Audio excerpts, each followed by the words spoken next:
Alrighty guys, welcome back to the channel.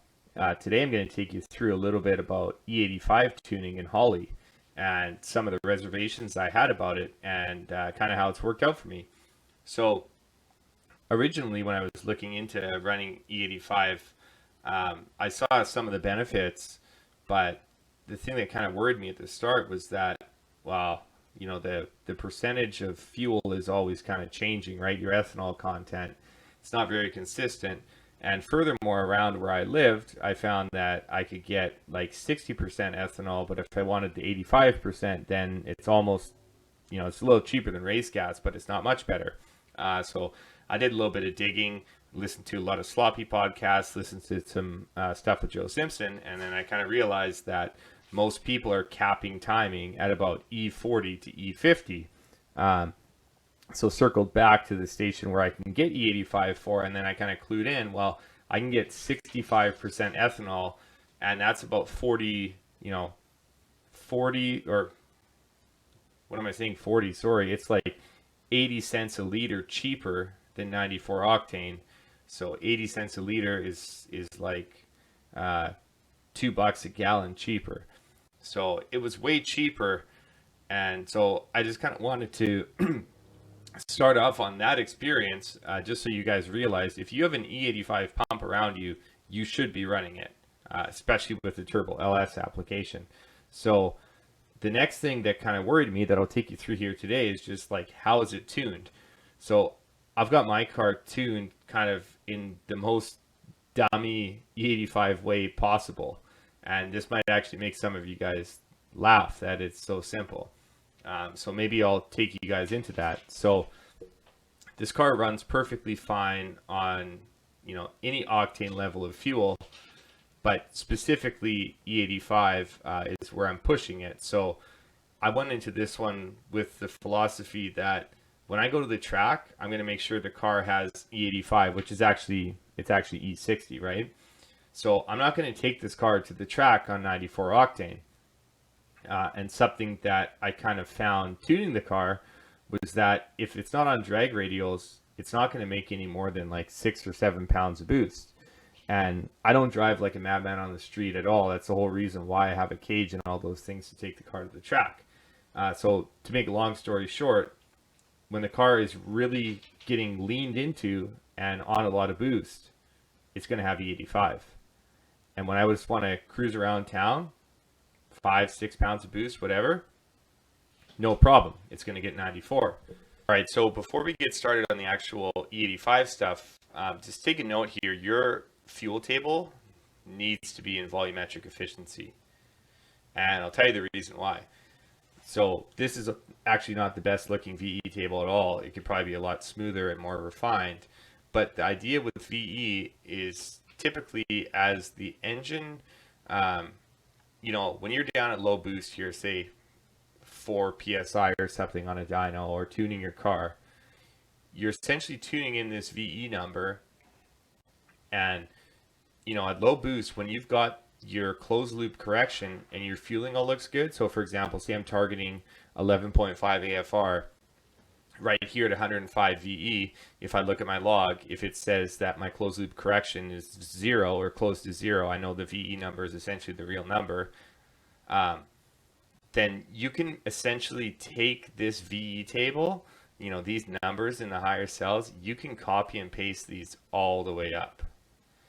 And what happens from that is that your fueling actually will be spot on the entire way up. Now this is an earlier version of my tune, so you can see that my numbers are going from like 109 to 112. They're a little bit all over the place. I just don't have the newest version of my tune on this car, but just keep that in mind. So when you're tuning in VE, when you get your fueling close, you know, this number is essentially, yeah, it's volumetric efficiency, but really it's just controlling an injector pulse width at the end of the day. You can copy and paste this all the way up. And the whole reason I say that is because pretend the car overboost, goes to 20 psi or something, you know, your fueling is going to be rich or conservative.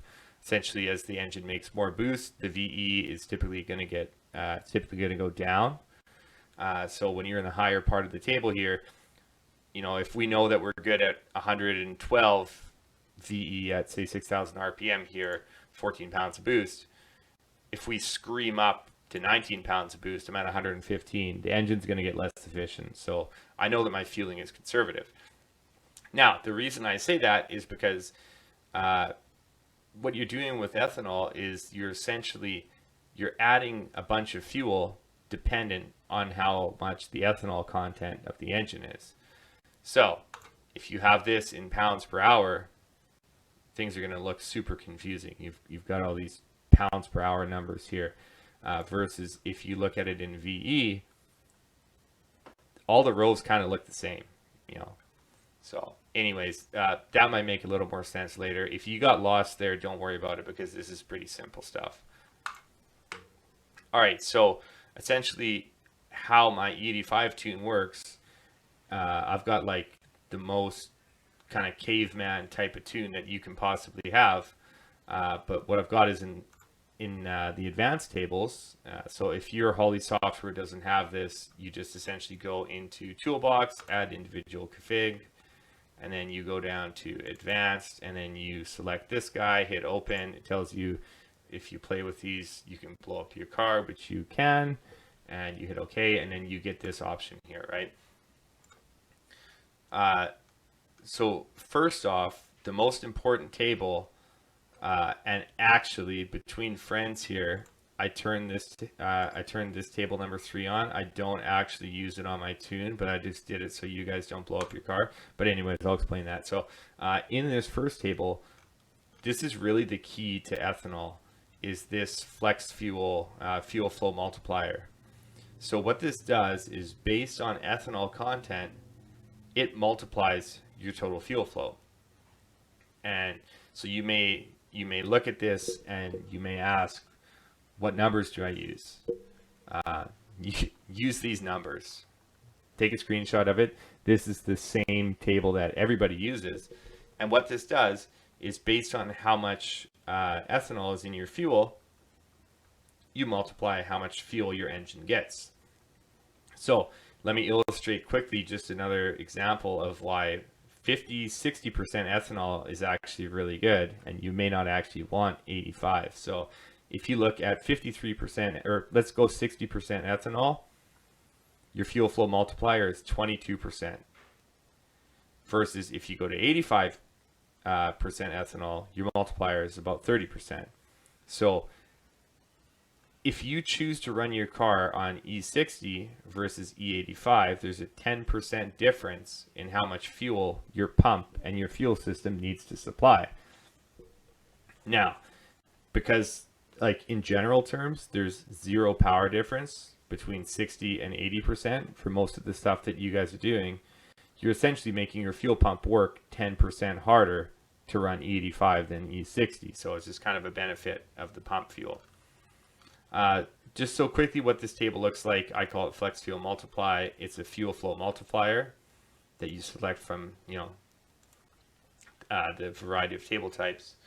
So on the x-axis we have flex, and essentially the y-axis is this guy here. Table type is essentially the y-axis, which is fuel flow multiplier. These are the numbers you use. You essentially go from 0 to 36.7% for 0 to 100% flex. So if you wanted to create this table, you would just enter 0 here, you'd enter 36.7 here. You can highlight all these cells, right click, fill row values. It evenly spaces these. So you may wonder why I had a 0 here. Well, the reason is if you get 94 octane in Canada, it now contains 10% ethanol. So I don't really want this table to be modifying my base fuel table at all until I'm using ethanol. So if I'm using 94 octane, my multiplier is going to fall between 0 and 13%. I find it's typically around 8 or 9%. And then that just allows my base fuel table to have zero influence on my fueling with gasoline. All right, so essentially this table on my actual like quick tune on my car, this is the only table I use. And I will tell you why quickly. So a lot of people will run kind of, they'll run additional spark with E85. But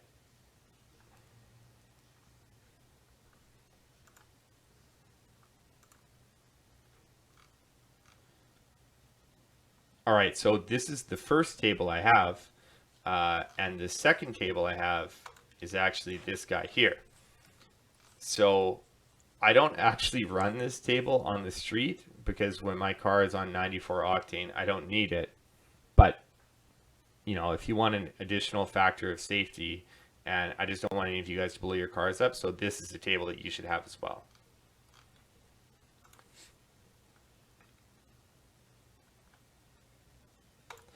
All right, so there's one more table that you guys should use in your car, and it's this, I call it timing flex offset.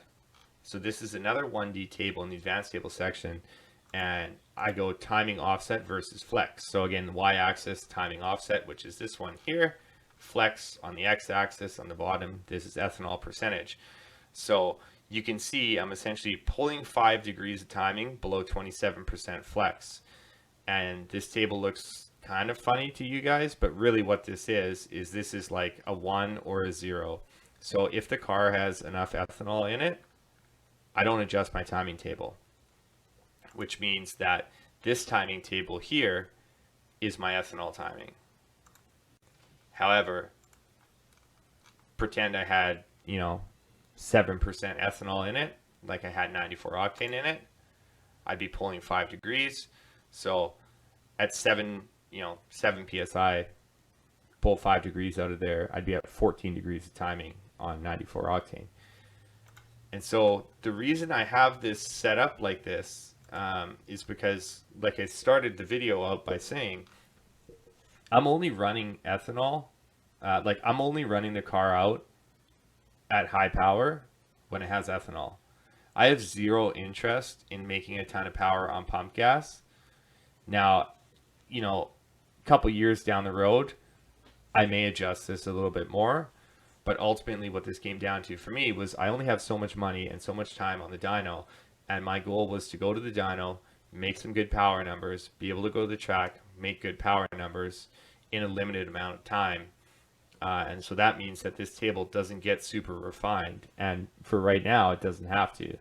So you can imagine if we go to the dyno with this table, you know, we're on ethanol, we're at 60% flex, for example. Check out my timing table, you know, pretend we're on the dyno here tuning, we do a pass. I'm just adjusting these numbers, and that's my actual timing number. I don't need to worry about any of this stuff because this can get kind of overwhelming. So my whole thought process was, when we have flex fuel, this is our timing table. And so that's a really nice way to do it, just to keep things super simple. You don't have to overthink it.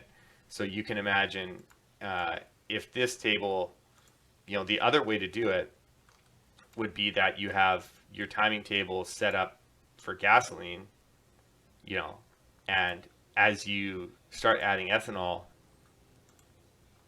then you could be adding timing here. Like I'm pulling 5 degrees of timing with gasoline.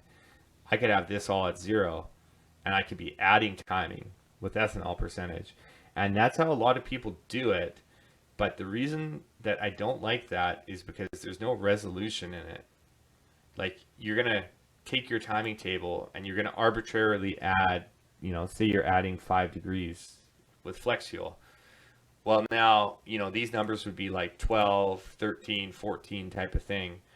And you're going to get confused about how much total timing you have in the car. You're going to be like, okay, I got 14 plus, and then you go back and you look at your, you know, you look at your timing adder, okay, 14 plus whatever it may be, 5 or 4.5 or 4.3, or it's just confusing. So the whole reason I did it this way is just to make the timing table the actual timing in the car.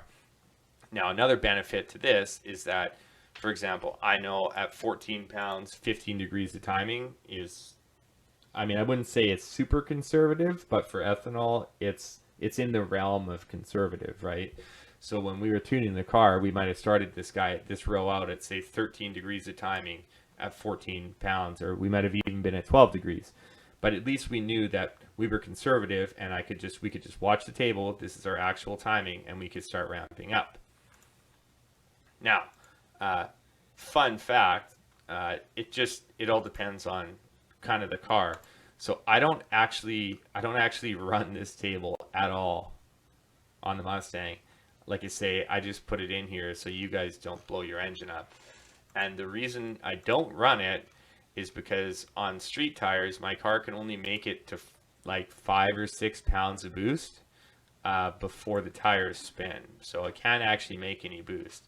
So if you go down to this 6 pounds of boost on 94, I'd be running like, 21 degrees of timing all in, which I don't know. That's pretty much what I had in my car before in the Camaro when it was on gasoline. So I wasn't too worried about that. So that's kind of an odd fun fact.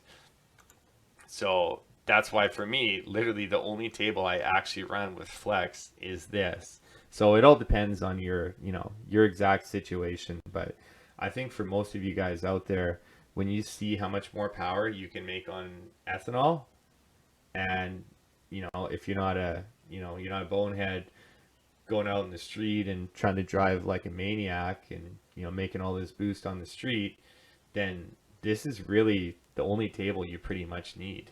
As long as you run flex fuel when you have the radials and the car is getting good traction, this is kind of the only one that you need.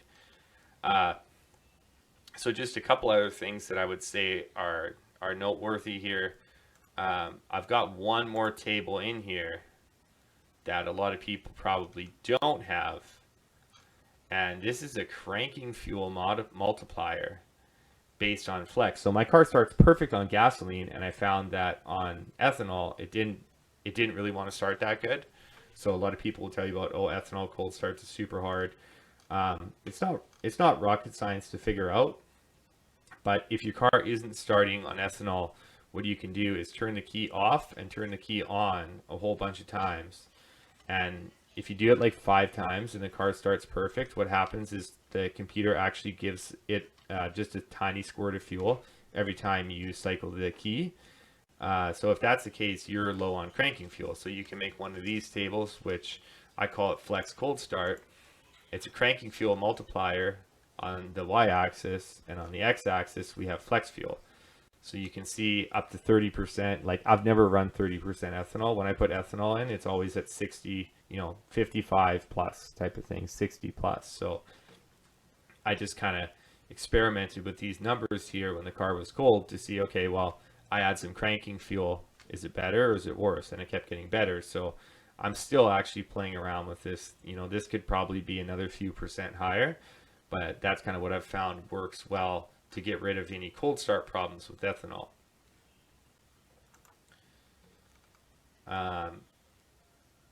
So yeah, I guess one other one. So another table that a lot of guys run that I don't run at all, actually, is this target AFR offset. So some people will change their AFR with ethanol, their targets, and surprisingly, I don't do that at all.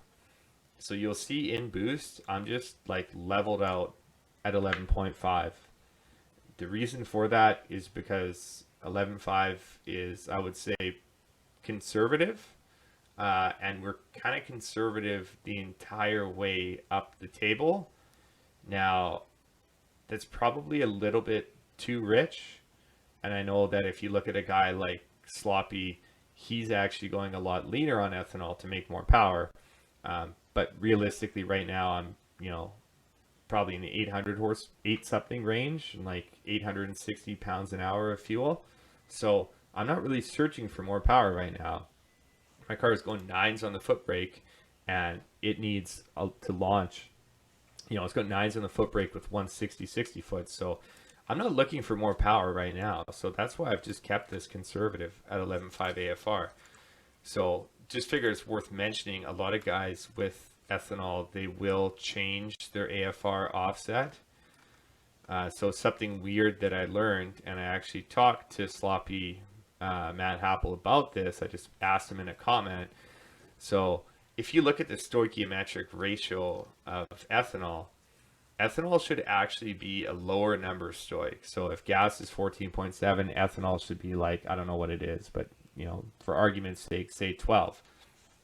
So really, with boost and ethanol, with ethanol content, your target AFR ratio should actually go down, right? The cars should get richer. But I noticed that Sloppy had set this up the opposite way, and I was like, okay, yeah, it's a YouTube video, right? He's busy, and he just put it in the wrong way. So I actually messaged him about it, and he's like, no, man, that's what it's supposed to do. It's supposed to get leaner. So the interesting thing is, because of the octane ratio of ethanol, you can actually make the car go leaner when you add ethanol. So you could do something like, well, I mean, you wouldn't go 2 points, but maybe you could go 1 point from, you know, say 30% up or something. So you could start leaning the car out as ethanol content increases. So even though that's counterintuitive to the stoichiometric ratio of ethanol, the fuel actually cools the charge so much better and has such a higher octane level that you can actually lean the car out and make more power as you go up. So one probably last thing that I will mention in here is that if you run this advanced table, say you want to pull timing with ethanol, you need to ensure that you have an advanced enable. So this table will activate when boost is above, for example, 1 psi, and deactivate at 0 psi. So the reason behind this is that you don't actually want to change any timing in the idle area here, right? So below 1 pound of boost, none of this should change with ethanol. It's not going to make any difference to you. You only want this to change in boost, right? The whole reason, like this table, is kind of the don't blow up your car table. So if you put 94 in the car, you really want to make sure it doesn't blow up in boost. You can pull some timing out. So that's the purpose of this table. So that's why you'd want this one not to activate essentially until the car is in boost. So yeah, I hope this makes sense to you guys. I would say definitely don't be afraid of this table and these numbers.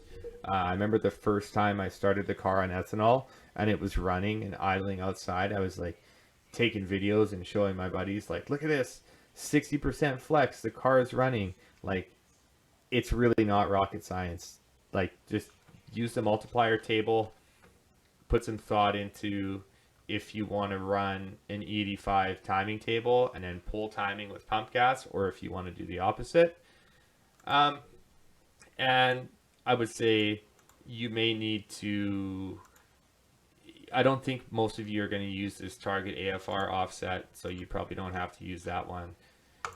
And this guy cranking fuel multiplier, if you're having a hard time starting the car, like I was trying to start it on really cold days in the wintertime on ethanol, then you may need something like this cranking fuel multiplier. But yeah, I hope that helps some of you guys out. Ethanol is super cool. I'm just running the cheapo E60 stuff here, and I'm loving it so far. Power is super good with it, and yeah, hopefully this video helps you out.